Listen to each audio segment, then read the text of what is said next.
आजपासून नवरात्र सुरू होते। उपवासासाठी झटपट आपल्याला काहीतरी नाश्ता बनवायचा असतो। साबुदाणा भिजत घालायला विसरला असाल तर अगदी कमी वेळामध्ये तुम्ही हा साबुदाणा वडा तयार करू शकता। चला तर लगेच बनवायला सुरुवात करूया। तर सगळ्यात आधी इथे मी अर्धा कप साबुदाणा घेतला। साबुदाणे आपल्याला भाजून घ्यायचे आहेत। तर इथे पहा मी पॅनमध्ये हे गरम करून घेते। याचा रंग बदलायचा नाही आहे, फक्त हे थोडेसे गरम केल्यामुळे पटकन ह्याची पावडर होईल। साबुदाण्यामध्ये मॉइश्चर असतं। तर 1 ते 2 मिनटं आपण हे मीडियम फ्लेमवरती असे गरम करून घेऊया।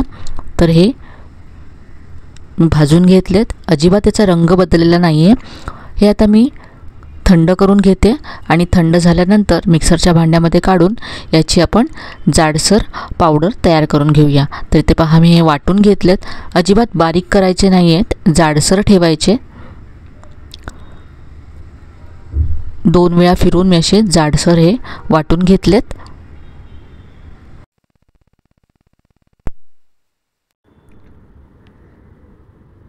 यामध्ये आता पाणी घालायचं आहे।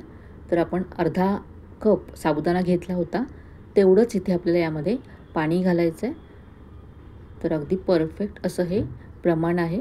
अर्धा कप साबुदाण्यासाठी अर्धा कप पाणी, यापेक्षा जास्त पाणी घालायचं नाही आहे। मिक्स करून आता हे आपण 10 मिनटं झाकून बाजूला ठेवून देऊया, म्हणजे 10 मिनटामध्ये हे साबुदाणे छान फुलतील। तर आता 10 मिनटं झालेत, पाहूया। तर इथे पाहू शकता ही जी पावडर होती साबुदाण्याची ती छान अशी फुलली आहे, मोकळी झाली आहे।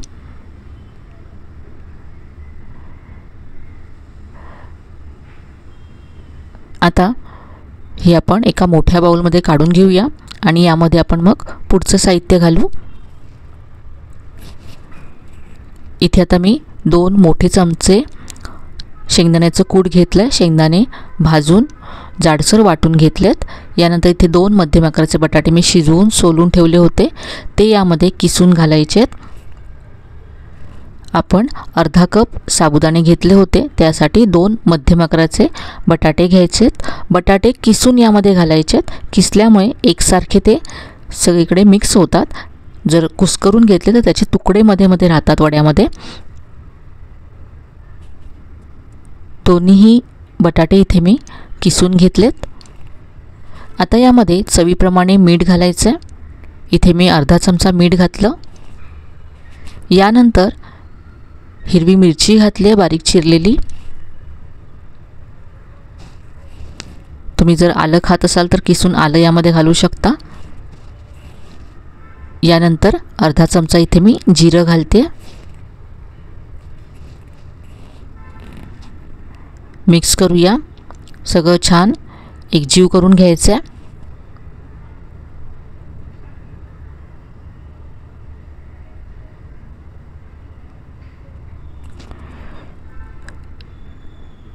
तर हे सगळं मिक्स केल्यानंतर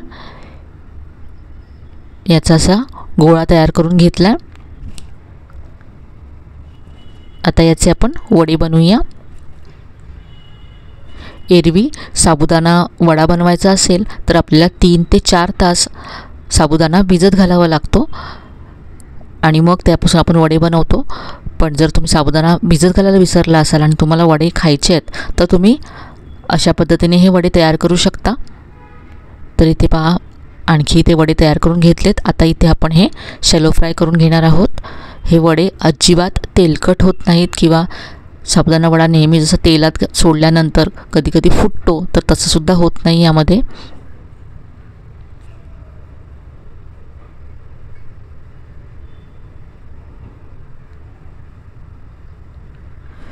दोन्ही बाजूने आता आपण हे फ्राय करूया।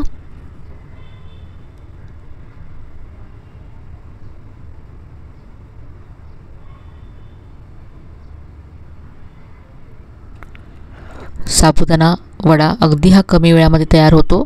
तुम्ही जर बटाटे आधी शिजवून ठेवले तर अगदी झटपट तुम्ही हे वडे तयार करू शकता।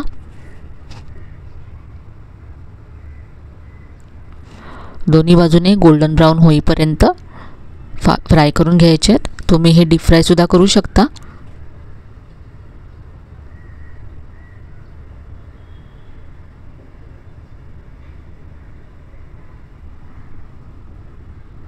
खूप मस्त रंग आलाय, पाहू शकता वड्यांना.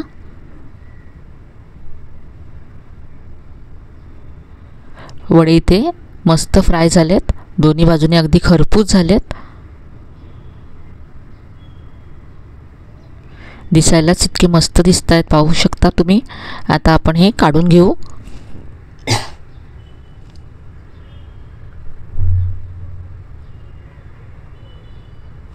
उपवासाच्या चटणीबरोबर, दह्याबरोबर तुम्ही हे वडे सर्व करू शकता.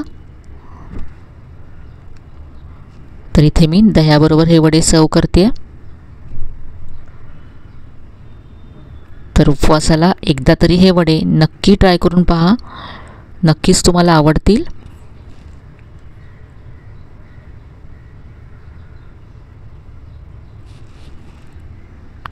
झटपट तयार होणारी उपवासाची रेसिपी तुम्हाला कशी वाटली कमेंटमध्ये कळवायला विसरू नका. रेसिपी जर आवडली असेल तर व्हिडिओला लाईक करा, शेअर करा. चॅनलला अजून सबस्क्राईब केलं नसेल तर नक्की सबस्क्राईब करा.